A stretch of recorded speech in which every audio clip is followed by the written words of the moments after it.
Boa noite a todos, sejam todos bem-vindos.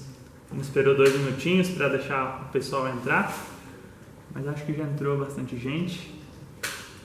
Então é um prazer contar com a presença de vocês aqui novamente para mais uma fase das nossas aulas, né? Essa terceira etapa que estamos falando então da retórica. Vamos começar então com uma oração. Em nome do Pai, do Filho e do Espírito Santo. Amém. Vou rezar novamente, assim como ontem, o Veni Creator, Espíritos, mas em português. Vinde, Espírito Criador, as almas dos que são vossos visitai, e enchei com a divina graça os corações que criastes. Vós que Paráclito sois chamado, dom de Deus Altíssimo, fonte viva, fogo, caridade e unção espiritual. Vós que sois dispensador dos 7 dons, o dedo da destra divina, vós sois o prometido pelo Pai, e quem nos nossos lábios as palavras inspira. Iluminai nossos sentidos, infundi o amor nos corações, e nossos corpos enfermos sustentai com a vossa eterna virtude.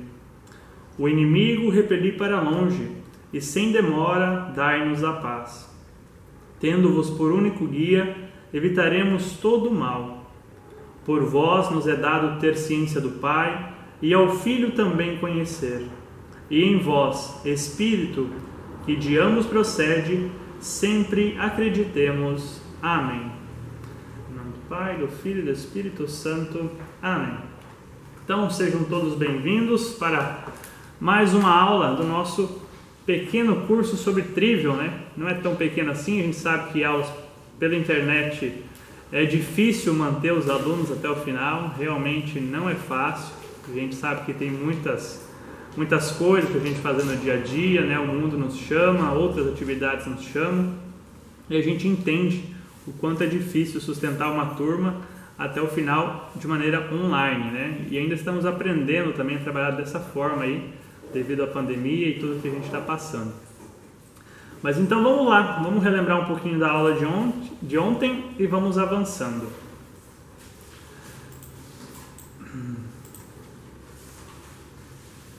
Então ontem a gente buscou responder para vocês, né, mostrar para vocês o que seria a retórica, uma definição dela, né? E dissemos que, segundo Aristóteles, a retórica prescreve como combinar frases em parágrafos e estes numa composição completa que apresente unidade, coerência e a ênfase desejada, bem como clareza, vigor e beleza.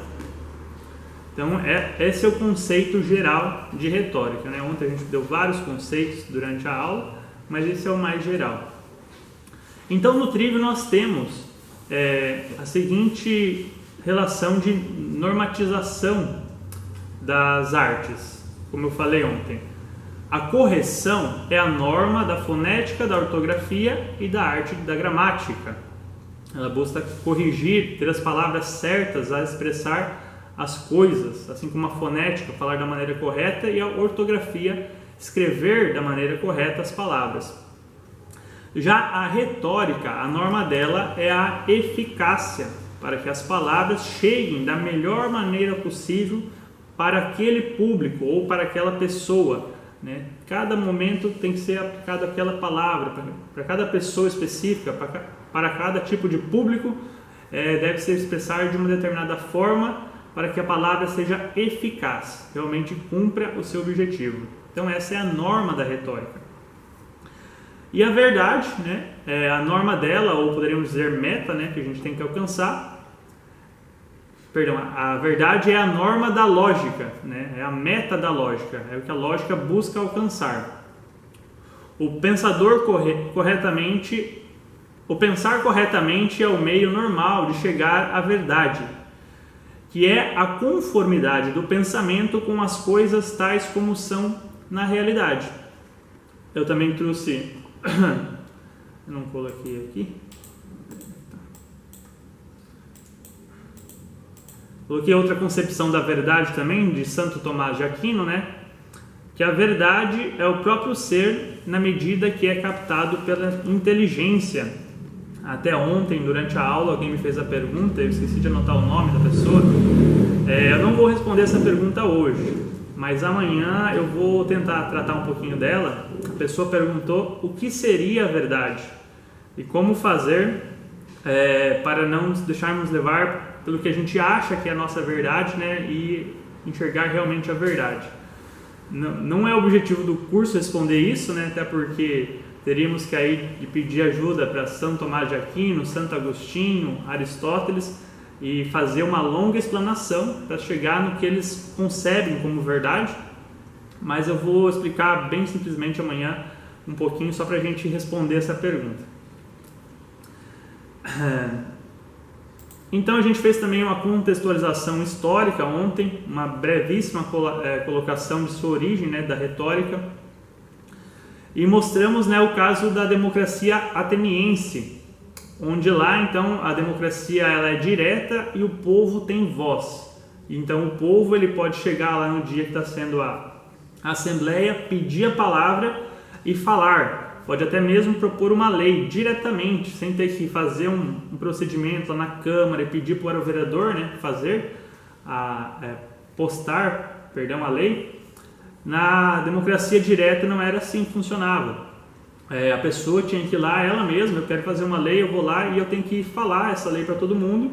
As pessoas têm o direito, se alguém não gostar, de opor, né, colocar pontos contra, e assim se dá o debate até que se faz a votação. Então, diante deste cenário é que começou-se a perceber a importância da retórica, porque ali quem falava melhor, quem sabia colocar as palavras melhor, conseguia convencer as pessoas a votar em determinadas coisas. Então a retórica começou a ter uma finalidade ali de convencer as pessoas. Falamos dos sofistas, principalmente do sofista Górgias e Protágoras, que ensinavam como convencer, independentemente de qualquer conhecimento do assunto. Eles não precisavam saber do que eles estavam falando. O importante para eles era no argumento, eles levavam você na conversa e te convencer. E eles mesmos afirmam que eles ensinavam a persuasão, não a virtude, né? Não a verdade, como a gente tanto bateu ontem no ponto. Então, como remédio contra os sofistas, Aristóteles construiu um bem equilibrado sistema das artes, da descoberta e da comunicação da verdade. Seriam então o órgão, que é o Tratado de Lógica, e a Retórica, né? O seu livro sobre a retórica. Eu acho que eu esqueci na outra aula de mostrar o livro, né, do Aristóteles. Aproveitar e mostrar hoje então aqui para vocês. Então esse livro que eu baseei aí a primeira aula praticamente toda nele, né? Vou usar um pouquinho dele hoje também. Tá, como? Tá. Desculpa. Aí acho que ficou melhor, né? Então esse livro aqui que foi baseado. Então vamos lá.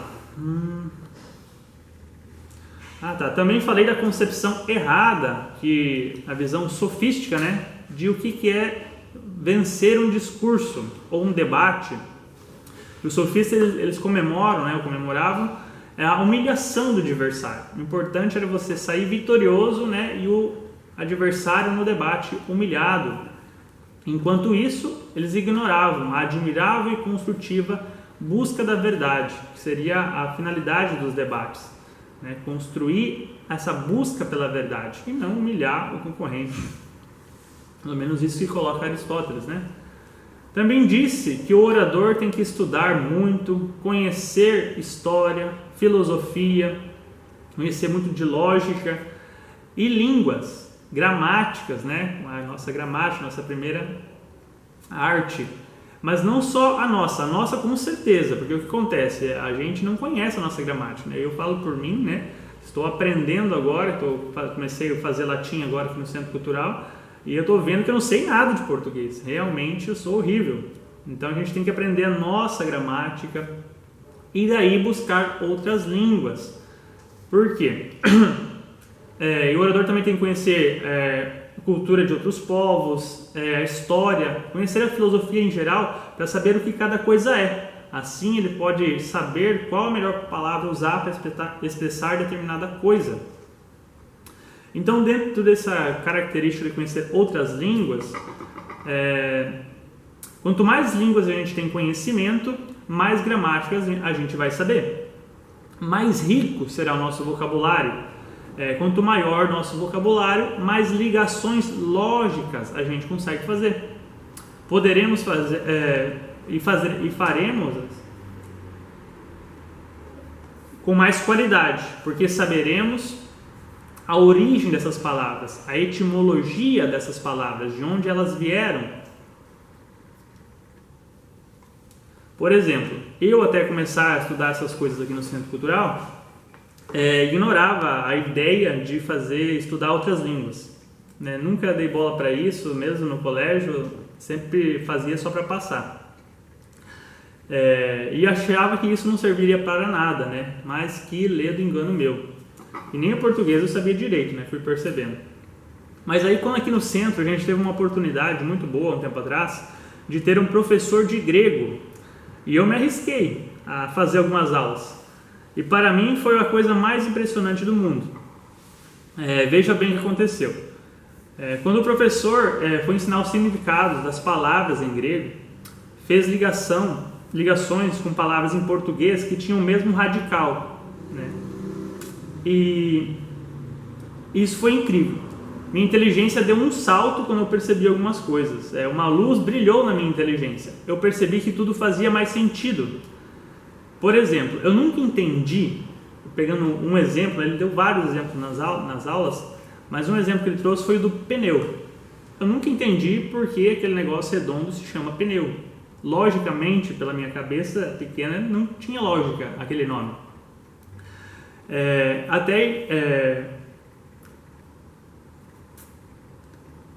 Deixa eu ver aqui que eu botei mais um exemplo aqui. E para ajudar, ainda eu fazia uma ligação na minha cabeça. Tá, isso aqui é pneu. Mas tem uma outra palavra que se chama pneumonia. O que é isso? É uma doença do pneu? Que coisa que é essa, O que é isso aí? Claro que com a idade a gente vai crescendo, eu descobri o que era pneumonia, uma doença. Mas para mim não casava as coisas, porque são tão parecidas as palavras e não tem nada a ver uma coisa com a outra, Por que isso? Então, durante uma aula, o professor nos trouxe a palavra pneumatos, em grego, pneumatos. E adivinha só o que essa palavra significa? Ela significa espírito. Então, vocês já conseguiram fazer a ligação? Pneu, espírito, pneumatos, pneumonia. Bem, se não conseguiram, deixa eu explicar. Quando a gente vai à borracharia, a gente pede para encher o pneu de ar, ou mesmo calibrar, com o ar. E assim também é a pneumonia, que ela é uma doença do pulmão, das vias respiratórias, por onde passa o ar. Então, nessa concepção de espírito, pode se chamar também de vento, brisa suave, sopro impetuoso, a gente entende-se vulgarmente como ar. Então, aí está a ligação da coisa. Então, tem a ver com o ar. Não sei como eles chegaram nessa concepção, mas então o pneu, porque o pneu tem ar, e a pneumonia, ou o pneumon, que é o pulmão, que é por onde passa o ar. Então, tudo ficou mais fácil. Ao entender, então, um detalhe da língua grega, uma tradução, eu entendi muito melhor a gramática portuguesa. Me ajudou muito a fazer essas ligações lógicas. Então, essa questão de conhecer outras línguas é muito eficiente para o orador. E não só na questão da retórica, para a nossa inteligência como um todo. E é claro que isso acontece com outras línguas. Não sei se tem algum professor de línguas aqui, ele vai saber muito bem, Isso acontece com várias línguas. Mas o que acontece na língua latina, na língua grega e na língua hebraica, por nosso Ocidente ser cristão, ter sido formado pelo cristianismo, a Bíblia do Velho Testamento era em hebraico, o Novo Testamento foi escrito em grego, e depois tudo foi traduzido, com a língua oficial da igreja, para o latim. Então é óbvio que essas três palavras, elas deram origem à maioria das palavras que a gente tem na língua portuguesa, né? Principalmente o latim e o grego. O hebraico não conheço muitas palavras, mas deve ter algumas também. Então por isso que essas três línguas, para nós que somos brasileiros, né, falamos o português, elas são as que mais vão nos ajudar a fazer essas conexões lógicas. Então isso é necessário, né, para o bom orador, isso ajuda o bom orador, né, a ter, poder fazer com mais eficácia, né, dar ainda mais eficácia a essa arte que é a retórica. Então esse é o fechamento da aula de ontem. Eu não consegui dar esse exemplo por causa do tempo, né, que findou, mas então vamos começar a aula de hoje. E a primeira pergunta que temos a fazer hoje é: quem é esse cidadão aqui chamado Aristóteles, né? Ontem eu citei bastante dele, falei sobre a retórica dele, mas acabei não falando, né, quem ele era e por que podemos dar valor ao que ele fala, né? Se é que devemos dar valor ao que ele fala, né? Então, quem foi essa figura que influenciou o mundo em vários aspectos? E ontem, no caso, tratando da retórica. Então, Aristóteles nasceu em Estagira, né? Por isso que ele é chamado de Estagirita, é a cidade de origem dele. Fica localizado ali a cerca de 300 quilômetros de Atenas. E o ano provável do seu nascimento é ali por 384, 383, não se sabe bem ao certo. Seu pai era Nicômaco, era médico e tratava particularmente de Amintas II. Quem era esse Amintas II? Ele era o rei da Macedônia e avô de um rapazinho chamado Alexandre, que depois se tornou Alexandre o Grande. Então a arte da medicina naquela época era passada de pai para filho, e mesmo depois da morte de seu pai, Aristóteles continuou a ser instruído por seu tio, que também era médico. Até que aos 18 anos Aristóteles foi estudar na academia de Platão, onde passou 19 anos sobre o ensinamento do mestre Platão. Os indícios mostram para a gente que Platão se tornou até mesmo amigo de seu mestre e foi um dos favoritos das suas turmas. Então, uma amostra da grandeza do Estagirita foi que em 342 a.C. ele aceita o convite de Felipe II para ser o preceptor de Alexandre, que naquela época era um menino, né? Felipe II era o pai de Alexandre, e naquela época Alexandre tinha 13 anos de idade, e ficou a educá-lo até que Alexandre tomasse então o poder do império, que foi ali em 335. Então percebemos que por 8 anos, quase 8 anos, este mestre Aristóteles foi quem formou e instruiu um dos maiores, se não o maior conquistador e imperador de todos os tempos, né? Alexandre o Grande. Então percebamos a influência deste homem na história. Mas esses são só alguns aspectos públicos, né, da vida deste filósofo.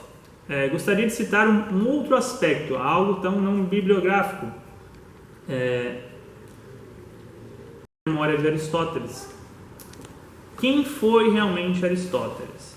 Poderemos responder que Aristóteles foi um poeta. Vou citar aqui alguns trechos de um professor da Argentina chamado Antônio Caponeto, que deu essa definição tão bela de que Aristóteles é um poeta. Então, no texto dele, ele fala que, erguido contra o pragmatismo, Aristóteles afirma na Retórica, em seu livro, a preeminência da teoria e sujeição da palavra, tanto aos dons da beleza quanto ao dever da verdade. Porque o verbo humano, ele não é pura prática, que se acomoda às circunstâncias para dela tirar proveito. Mas antes é uma expressão de um pensamento, e em última instância, uma expressão de um próprio ser.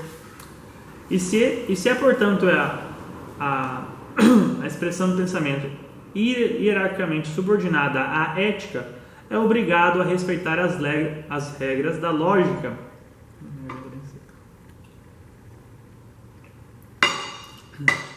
E também deve ser congruente com o emocional e o patético, para beneficiar a propensão da inteligência do homem, concreto, que é logos, razão, lógica, e patos, emoção, sentimentos, o patético que eu falei na aula passada, né?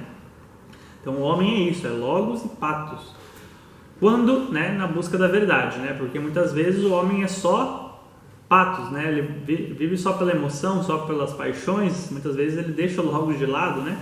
Então, quando na busca da verdade, o homem é essa composição.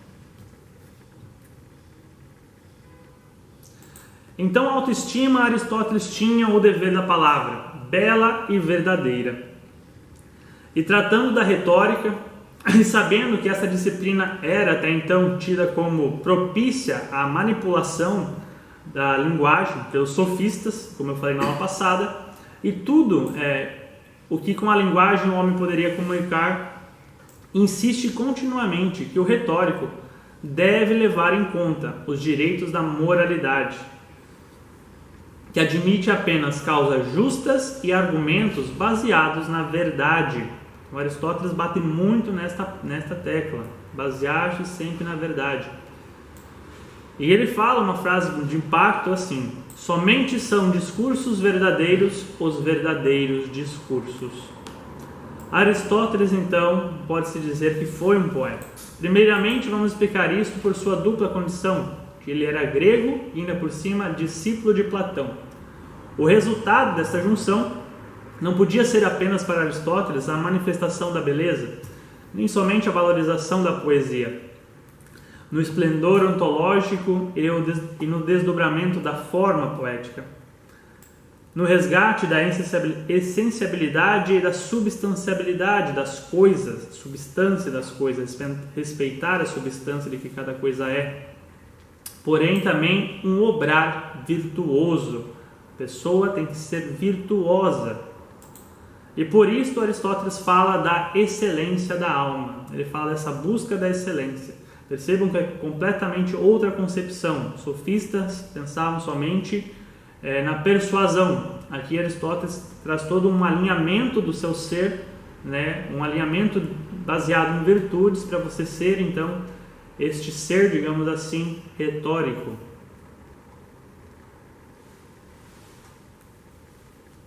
E a poesia, o mesmo Aristóteles se encarrega de dizer que é o domínio das musas. O que é isso? Seria a inspiração pela divindade. As musas eles tratavam como uma inspiração ou uma manifestação da divindade. Você foi inspirado por uma divindade, por uma musa. Então o domínio de musicar a arte de qual tanto já havia falado Homero, por exemplo, na Ilíada, né? Por isso Aristóteles fala de Homero, invoca Homero, traz atenção a Homero por tantas vezes e celebra a presença deste poeta e dedica um apartado especial, inclusive, no livro 8 da Política. Não trouxe o livro aqui, mas no livro 8 da Política ele traz um apartado sobre Homero e celebra a presença deste poeta e dedica e assinala, a importância que tem para a educação da juventude o cântico, a sinfonia, a sonoridade de instrumentos, e diz que não há formação de alma de um cidadão se não há harmonia e se não há ritmo. Então resulta evidentemente, diz Aristóteles, que a boa música ela pode imprimir uma certa qualidade na alma humana, uma certa qualidade no caráter da alma. Veja que maravilha isso, né? Hoje a gente tem aí músicas horríveis, né, que ouvimos sem parar, sem querer muitas vezes, no carro do vizinho, né, enquanto está andando no trânsito, ou na casa do vizinho, né, ou por vezes a gente se deixa levar pelas rádios e escuta a música que está tocando.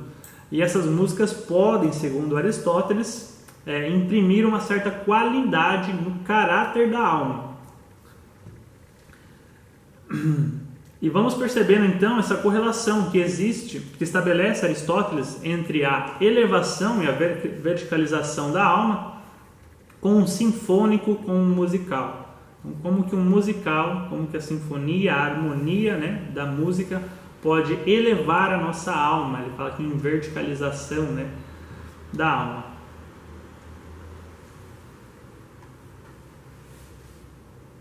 Então estamos muito longe disso, né? Com o prosaísmo do mundo moderno. O que é o prosaísmo? É a falta de poesia própria desse mundo moderno e monstrengo que a gente vive. Então, beleza e poesia, poesia e beleza, duas qualidades que Aristóteles sabia cultivar para si, porque não há nada mais longe da verdade que a imagem fria, esquemática, racionalista, cerebral, que tem unido muitos certos escritores de nossa época também, e uma certa escolástica decadente. Não tem nada mais frio que isso. Hoje em dia está se tratando muito racionalista a poesia. Na verdade, a poesia está quase sumindo do mundo, né? A gente vê apenas músicas aí cada vez com menos poesia. São só batidas e algumas rimas bem feias, por sinal. Em vez disso, era o filósofo um homem de intuição, de orações, de contemplações interiores e de música interior. Aristóteles, enfim, era um homem que não desdenhou das mensagens dos poetas, nem o lirismo, seria o entusiasmo, o arrebatamento romântico daqueles rapsodas. Rapsodas é um termo aqui que eu acredito ser grego, que não achei tradução, mas quer dizer artistas de rua, artista popular, que fazem cantos nas ruas, e na antiga Grécia, é claro, as quais Aristóteles admirava. E nem ele desdenhou a unidade da verdade e clareza, da clareza e da verdade. Este era o modo que ele tinha de integrar o artístico com o filosófico. Quando gostou de fazer isso, ele compôs os estrofes dos versos clássicos, citando os que havia precedido na conquista da arte filosófica, e estudou atentamente o saber hierofânico. O que seria isso? Seria a manifestação do sagrado, né? Colocando o sagrado em sua poesia. Que os antigos sacerdotes tinham isso. Obrigado.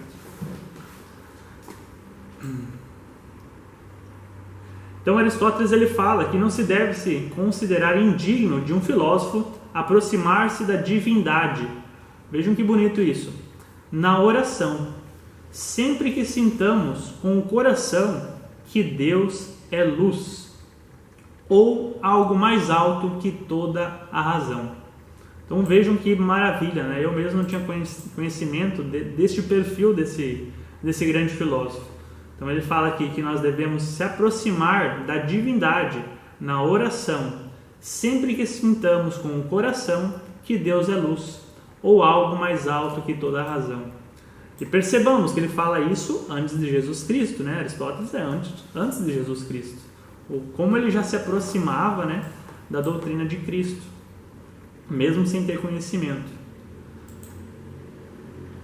Então assim ele nos expressa no fragmento de sua oração, que parece propriamente até um fragmento de pascaliano, né, de Blaise Pascal. Ele fala assim: sentir com o coração algo mais alto que a razão. Isso realmente é profundíssimo, né? Para aquela época onde não tinha o Cristo, para nós hoje que temos já a revelação, não soa tão profundo muitas vezes, porque a gente já ganhou tudo pronto, né? Mas para ele que estava desbravando isso, estava descobrindo por si só essas coisas, já é algo muitíssimo elevado. E ele disse em sua retórica, em sentido disso, que os apresentadores ou os oradores não ouviram, os escritores não o escutaram e os racionalistas de todos os tempos se desentenderão desses fragmentos preciosos e valiosos que prefiguram, de algum modo, as sementes do verbo divino. Então, como eu disse, né, parece que ele já está prevendo já o que Cristo ia ensinar para a gente, né? Então, pela inteligência, pela luz natural, ele já estava chegando bem próximo aí da luz da graça. E tão pouco também essas pessoas ouviram Aristóteles quando ele falou do entusiasmo da inspiração divina, da clarividência dos profetas e aquela iluminação própria dos homens. Ele fala aqui dos homens melancólicos e silenciosos, cujo elogio ele faz no 8º livro da Ética Nicômaco. Aristóteles elogia com palavras melhoradas os homens melancólicos e os homens excelentes. Uma vez que a razão ha desaparecido deles, o princípio da iluminação parece tomar mais força. Então veja só, ele fala dos homens melancólicos, e quando se falta a razão, né, quando a inteligência já não consegue mais avançar, há um princípio de iluminação que toma força e os ajuda. Isso também é muito belíssimo. E aristotelicamente dirá depois também Dom Quixote a Sancho: a melancolia, Sancho, não foi feito para as bestas, mas para os homens. Então ele faz aqui como se fosse um louvor à melancolia, né? E também aristotelicamente diz depois, né, muito depois, Saint-Exupéry, que é o autor do Pequeno Príncipe. Inclusive, vamos aproveitar e fazer a propaganda aqui que chegou do nosso curso do Pequeno Príncipe. Deixa eu ver aqui. Do nosso curso Pequeno Príncipe, que será semana que vem, né? Semana que vem? Aqui, né? Melhor? Semana que vem, então, dia 8, 9 e 10, teremos o curso do Pequeno Príncipe. O sentido mais profundo do livro. O próprio Antônio de Saint-Exupéry, ele fala: não gosto que leiam o meu livro superficialmente. Então ele gosta que as pessoas entendam o significado profundo por trás do livro dele. Então é isso que aqui a gente no Centro Cultural vai tentar mostrar para vocês. Então participem, que vai ser muito valioso. Desculpa o adendo aí, voltando para o texto. Então Saint-Exupéry, ou Exupéry, né, francês, não sei como é que se pronuncia isso, ele fala assim: o silêncio de Deus, onde os homens pousam, é o único porto que merecem chegar. Então, assim, seguindo Aristóteles nesse estilo melancólico, ele fala que o silêncio de Deus, onde os homens pousam, é o único porto que merecem chegar. Essa frase não é do Pequeno Príncipe, tá? Ela é do Cidadela, então acho que o professor não vai explicar ela na aula, mas é do mesmo autor. Escreve também Diógenes a Laércio a respeito do que se ouviu dizer de Aristóteles, que a beleza é um dom que supera todas as cartas de apresentação. A beleza é um dom que supera todas as cartas de apresentação. Isso também é magnífico. Com o feio, por exemplo, se priva do esplendor explicativo. Não somente o homem, mas também a polis, né, a sociedade, a cidade e o homem, e também a alma e a pátria. Eles são destruídos com a irrupção do feio. E por isso se preocupa Aristóteles com a beleza. Não se deve considerar uma preocupação apenas esteticista ou apenas metafísica. Os ritmos da beleza, disse Aristóteles, se assemelham a caracteres morais. Somente os ritmos claros, com proporção e íntegros, podem suscitar almas magnânimas. E ao mesmo tempo, somente as almas magnânimas podem formar cidades soberanas. Então olha só o que Aristóteles fala da beleza, né? Que a beleza vai influenciar o ser, depois a cidade, e esse ser, então, soberano, ele vai formar cidades soberanas. Isso é magnífico, né? Talvez por isso que nós estamos aí em decadência nas nossas cidades, né? A importância do ritmo para a definição e para a qualificação da beleza. Assim disse acertadamente Eugênio de Ordes. Eugênio de Ordes é um grande estudioso de Aristóteles, né? Tem muitas obras que ele escreve sobre Aristóteles. E ele fala assim: nem toda luz que se acende e se apaga é um farol. Necessita-se do ritmo, né? Não é qualquer luz que serve para ser um farol. O farol, o timoneiro sabe que é aquela luz que ela tem um ritmo, uma cadência. Naquela luz ele pode confiar, aquela luz ele vai guiar o barco dele, né? Agora uma luz que se acende e se apaga enlouquecidamente, sem ritmo, essa é uma luz que não dá para confiar, ele sabe disso. Então o que define um farol é o ritmo da luz. Então aqui mais uma analogia com a beleza, né? E o ritmo, a importância da música. Tem que ter um ritmo certo. E a beleza é necessária para a alma humana, e a beleza é necessária para a cidade humana, a pátria e a alma e a pátria. Então a poesia que nos fala Aristóteles como manifestação da beleza, como o esplendor do belo, não é apenas um acessório de decoração, não.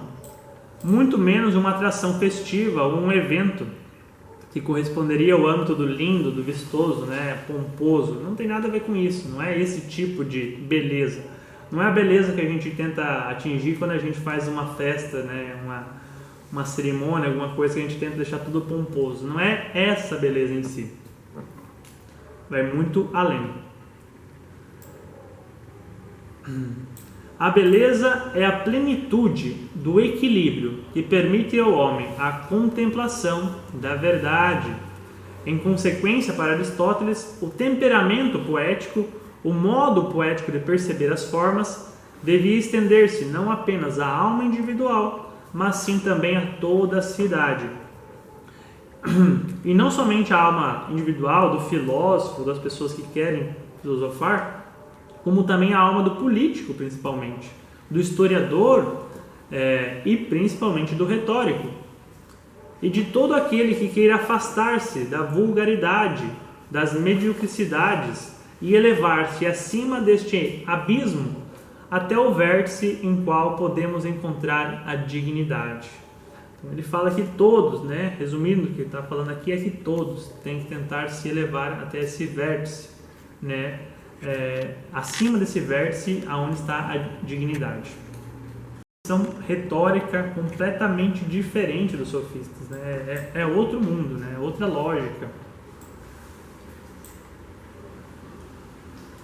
E assim também nos conta no testamento de Aristóteles que ele preferiu chamar-se a si mesmo, na hora de sua morte, de eremita enamorado dos mitos. Temos em conta mais uma vez que os mitos são expressões teofânicas, né? Expressões do sagrado, expressões dos deuses, algo que nos quer dizer que Aristóteles, na hora da morte, se autodefine, se autorretrata, dizendo que é um eremita enamorado dos mitos, já que os mitos, agrega Aristóteles, nos cabem espanto e traz o assombro do descobrimento da realidade. Então os mitos eles nos trazem para fora de nós mesmos e faz olhar a realidade, né? Tentar enxergar algo além.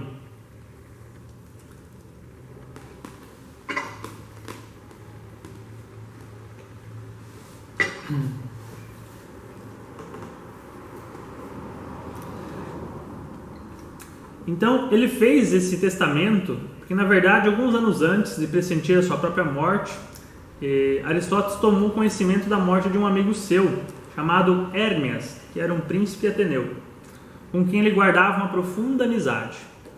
Hérmias foi tomado prisioneiro pelos persas e foi atormentado cruelmente, sem ser capaz de ser enfraquecido pela tortura e nem converter-se em um delator.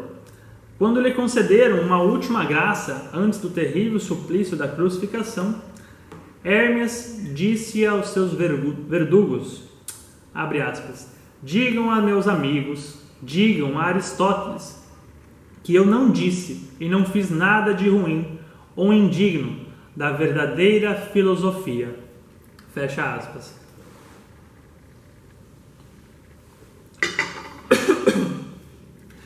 Estremecido de dor e de admiração, Aristóteles então compõe um hino à memória deste nobre amigo.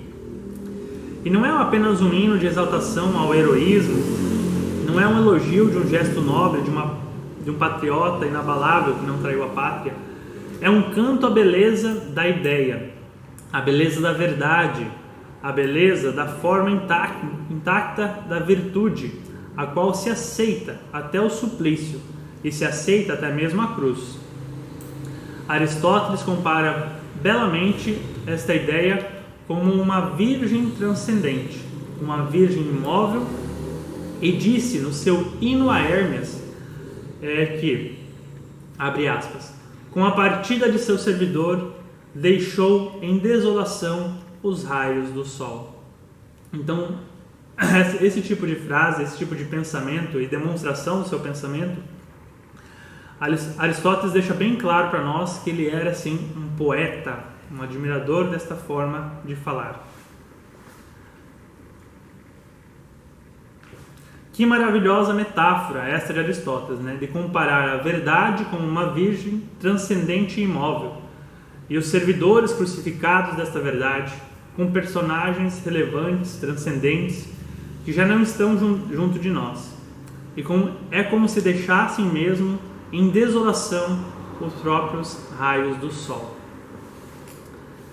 Vejamos então que sem essa sensibilidade artística, Aristóteles é incompreensível.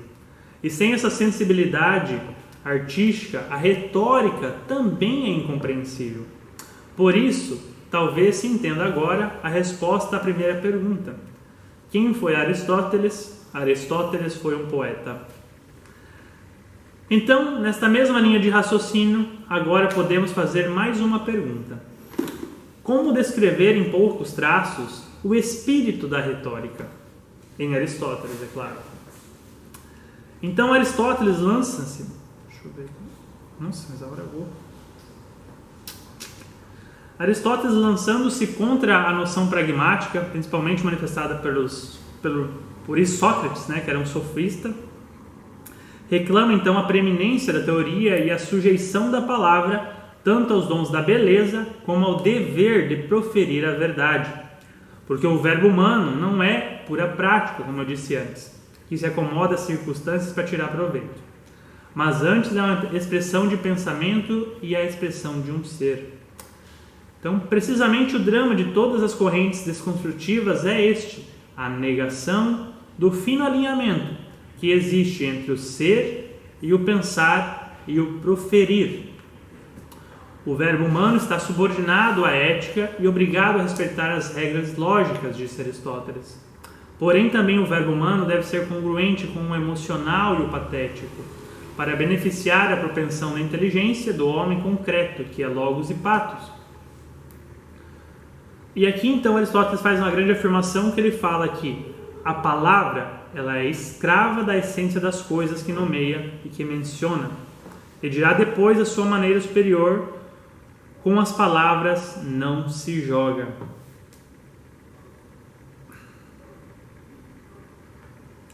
Então Aristóteles tem uma grande consideração pela retórica e pelo poder conjunto da palavra bela e da palavra verdadeira. Aristóteles faz uma exceção expressa com sua retórica, que diz que todas as demais retóricas podem ser suspeitas de favorecer as adulterações, assim como a sofística. Porém, o filósofo se dedicou à retórica reservando os direitos intangíveis da moral, que admite somente as causas justas e os argumentos fundados na verdade. Para Aristóteles não era nova esta posição que sintetiza a retórica. Também não era nova essa preocupação entre a unidade da palavra bela, plástica, musical, sonora e a verdadeira, sempre verdadeira. Ao contrário, esta era uma antiga preocupação que tinha Aristóteles, desde a sua juventude. E por isso, já nos seus primeiros inscritos, que se chamam Grilos, né, foi perdido quase toda essa obra de Aristóteles, tem alguns pedaços dela somente, Aristóteles se alça com uma violência juvenil contra o poder destrutivo e adulador que tem a palavra que não é capaz de se plantar, de definir, de expressar. A palavra que não é capaz do sim, sim ou não, não, como diríamos, né, nos termos evangélicos futuramente. Se a palavra lisonjeia, disse Aristóteles, não define. E se a palavra não define, o homem se degrada.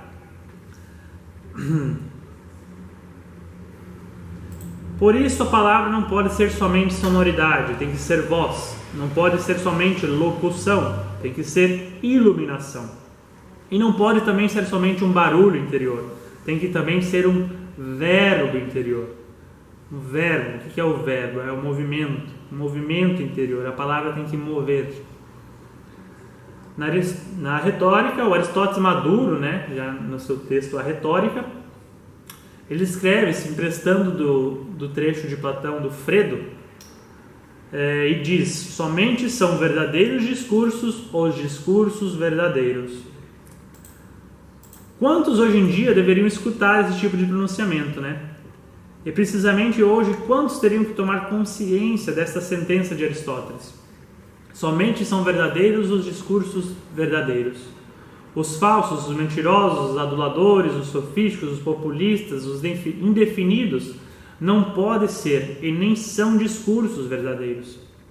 Portanto, Aristóteles dizia que não pode a retórica, assim como a poesia, dada a sua natureza, a sua transcendência e relevância, não podem evitar a mimesis. O que é a mimesis? É que a arte imita a vida, né? A arte da retórica, essas artes, ela tem que seguir a lógica da vida, tem que imitar a vida, não pode ser uma falsidade.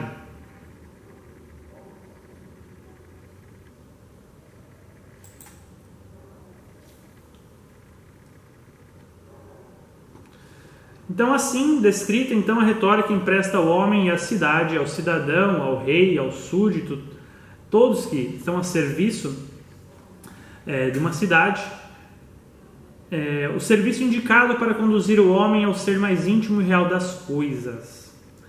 Porém, para isso, o homem deverá subordinar-se à faculdade da alma, diz Aristóteles, de desejar sempre o verdadeiro e trabalhar em tudo, sempre conforme o verdadeiro, conforme ensina a filosofia. Então aqui Aristóteles faz a ligação da arte retórica com a filosofia.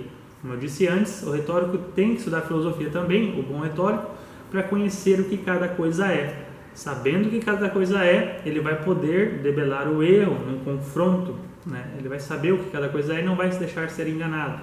Vai saber fazer as ligações lógicas do raciocínio. Então, brota automaticamente, diante de tudo isso que eu falei, a seguinte conclusão: não existe retórica sem verdade. Esse é um ponto que eu bati bastante ontem e bati novamente hoje, porque esse é o ponto que Aristóteles bate. Esse é o ponto principal da retórica, segundo Aristóteles.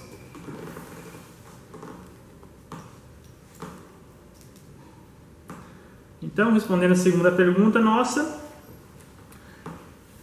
então aqui temos um primeiro traço que retrata, que descreve a retórica de Aristóteles. Não existe retórica sem verdade. Porém, ainda há outra característica importante da retórica. Ela deve manter distância das desfigurações que separam da lógica e da ética, e deve mover os cidadãos e mover as cidades à sua própria perfeição. Mas então o útil e o deleitável, por isso, digamos, que os bens instituídos hierarquicamente, tanto para a sociedade como para o homem, esses bens não são estranhos à arte da retórica, porque a arte retórica é que estabelece essas hierarquias, pronunciando-as e qualificando-as, ordenando-as e pondo elas em evidência, e manifestando aos cidadãos e à cidade, a polis, essas características. A persuasão, diz Aristóteles, está aqui conduzindo a esta meditação. A persuasão é o meio e recurso para que o homem possa elaborar o argumento retórico, porque o orador, para persuadir, não pode fazer algo diferente ou contraposto ao bem, à verdade e à beleza. Esta é a grande diferença, novamente frisando, de Aristóteles e os sofistas. A persuasão, então, está a serviço da verdade. Esta está ao serviço do bem, está ao serviço também da beleza.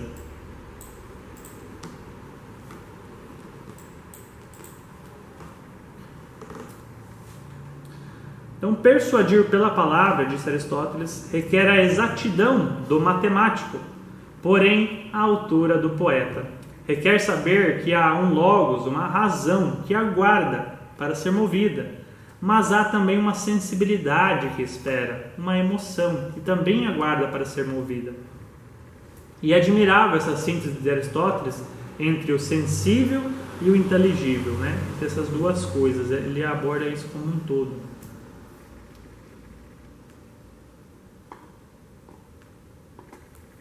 Deixa eu resumir aqui.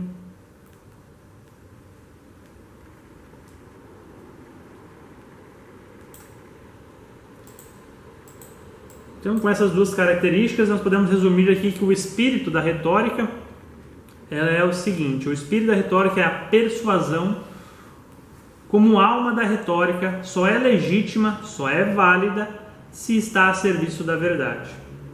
E é por essa segunda conclusão, então, a gente tem um complemento natural da primeira. A retórica não se entende sem seu objeto próprio, que é testemunhar a verdade. Esse seria o objeto próprio da retórica: dar testemunho da verdade.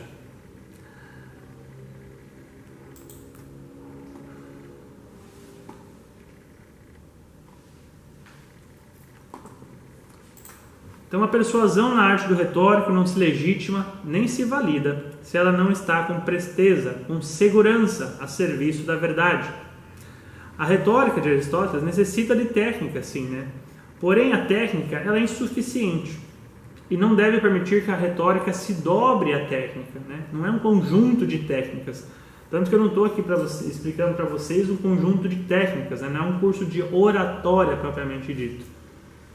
Mas então eu estou frisando no que Aristóteles frisa, que a retórica dele não deve ser uma métrica, uma técnica específica, né?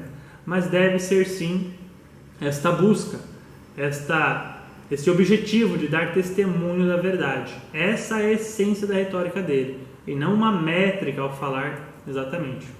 Claro que a métrica, uma técnica vai ajudar, mas o que vai mover e o que vai validar, digamos assim, a retórica é o testemunho da verdade.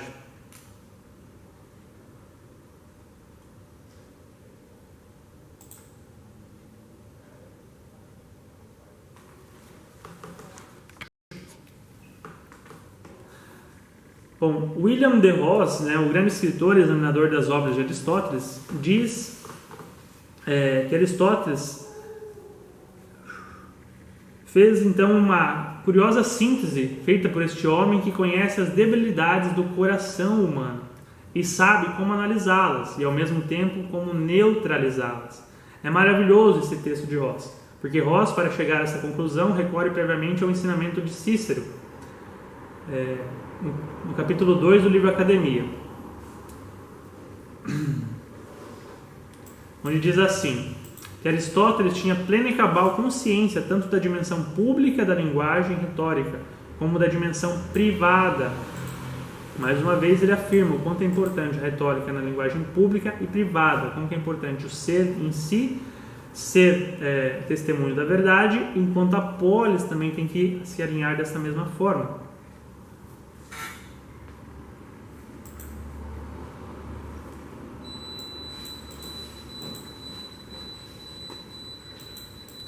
E ele fala aqui também: o homem que não define destrói a palavra, o homem que não define adula, o homem que não define, que não assina, que não circunscreve, que não delineia, é um homem incapaz do sim, é um homem incapaz do não. É propriamente aquele tíbio, aquele que a gente bem sabe, né?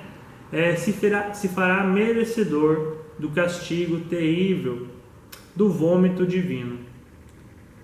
E na passagem bíblica está lá, né? Os mornos serão vomitados. São então as definições que tornam os homens mais plenamente homens. Se o homem não define, a natureza humana se degrada e se perverte.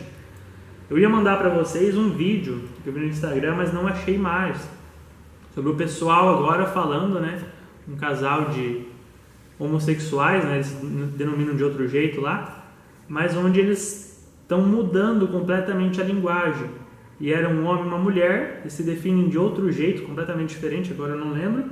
Mas no final da história, o que eles queriam falar assim é que a mulher, ela era o homem da história, e o homem da história, homem biológico, né, da história, era a mulher. E era incrível como que a humanidade não entende essas questões, eles falavam naquela linguagem de gênero. É uma coisa absurda. Então eles quebraram completamente as definições, né? Fizeram um texto ali, fazendo uma chacota da cara das pessoas que não entendem o que eles são, né? Então eles não definem mais nada, né? Eles criaram novas definições, vamos dizer assim, mas que não está em realidade com o ser. Então não dá testemunho da verdade. Logo é apenas, digamos assim, uma retórica sofística, uma retórica vazia.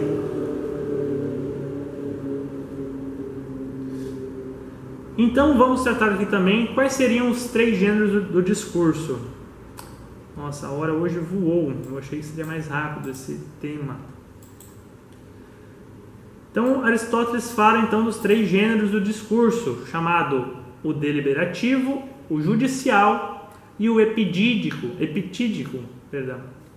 O gênero deliberativo é o que se ocupa das deliberações acontecidas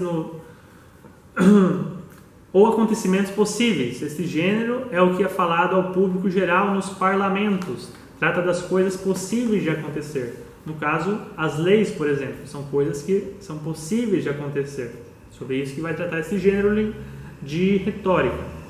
O gênero judicial, como o próprio nome já indica, esse é fácil, né? É o encarregado de resolver os processos dos tribunais. Portanto, trata da acusação e da defesa. Trata das coisas já ocorridas, né? Onde se está tentando buscar a prova, elencar-se os fatos. E também temos o preciosíssimo e valioso gênero epidídico. E é o que tem o poder de elogiar os heróis, elogiar as pessoas admiráveis, como também molestar os vilões, molestar os maus. Sempre o elogio deve pôr o foco no que for objetivamente bom e virtuoso e na beleza das ações, ressaltando o caráter e o comportamento proporcionais ao caráter nobre. E sempre o vitupério, né, o insulto, deve estar dirigido especificamente àqueles que conspiram contra a verdade, contra o bem e contra a beleza. Então, em verdade, Aristóteles tem até uma particular implicância contra aqueles que são incapazes dessa nobre arte das definições. Deixa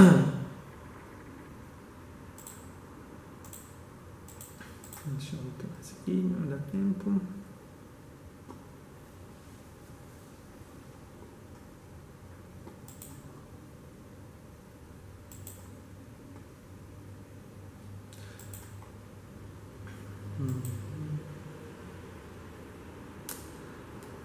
Saint-Exupéry diz com precisão literária o que se necessita para que a expressão tenha a categoria pedida por Aristóteles. Ele disse no livro Cidadela, abre aspas, adquirir consciência é antes de tudo adquirir um estilo. Ter consciência não é receber um bazar de ideias que se ganha dormindo. Pouco importa o conhecimento que se tem a informar, num formulário de informação não é o homem. Então ele está fazendo aqui uma analogia, né? Que a pessoa tem que ter consciência da verdade. Não adianta ela ter só o conhecimento, ser um bazar de informações, ela sabe tudo sobre tudo, mas ela não conseguir realmente ser um homem, que ser o homem é o capaz de dar testemunho da verdade. Nossa, hoje a hora voou. Gente do céu. Deixa eu resolver aqui para nós encerrarmos.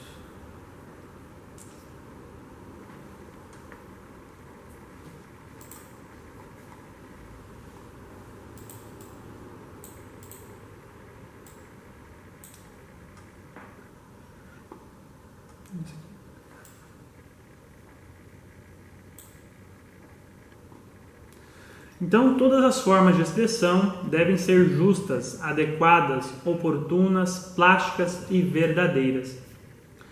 E Aristóteles se ocupa largamente da virtude da expressão, exortando, entre outras, a virtude da clareza, da adequação e da elegância. Se deve evitar sempre a vulgaridade, as palavras vulgares. Deve-se equipar o idioma que se fala de universalidade, para que todos que estão na plateia, ouvindo, entendam. E também equipá-lo de verdade, de beleza. Pois bem, tendo em conta essas propriedades que nos ensina Aristóteles, os gêneros discursivo não são nada se não são coroados e complementados com esses atributos, que ele nos pede com toda a justiça da palavra. Assim como nada é o homem que, ao se expressar com tais atributos, não os tem enraizado na alma. Todo este homem, se quando fala não compromete-se a verdade do que diz e sustenta com o seu próprio testemunho de vida. O homem que define é um homem definido. O homem que proclama a verdade e que a serve é um homem que incorpora. É o homem que testemunha a verdade. É o homem da conduta irrepreensível. É o homem do sim, sim e do não, não. É a antítese daquele tíbio, que é incapaz do sim e incapaz do não.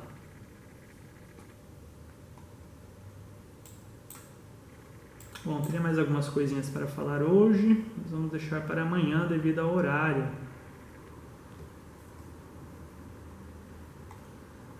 Vai ter que ficar para amanhã. Bom, vamos terminar essa aula amanhã então, faltou um pedacinho aqui, acho que uns 10 a 15 minutos. Me delonguei nos exemplos. Mas então amanhã a gente continua essa mesma aula, terminando aqui o assunto sobre os 3 gêneros do discurso, né? O gênero deliberativo, judicial e epitídico. Vou falar um pouquinho mais sobre esse último gênero, que é praticamente desconhecido. Eu mesmo, antes dos estudos, eu desconhecia esse gênero.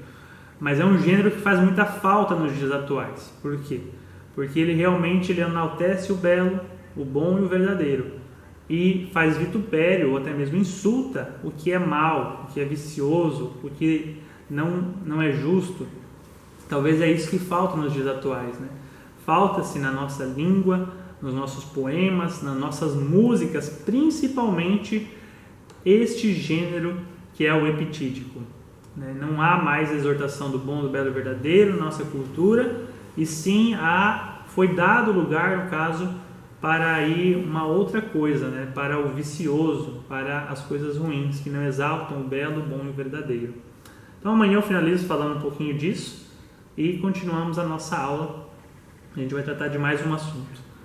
Tá bom? Peço desculpas por ter me delongado. Eu achei que iria dar conta desse conteúdo, que é muito rico. Tentei não tirar muito, não resumir demais, porque realmente cada palavra colocada ali pelo Aristóteles é uma definição, né?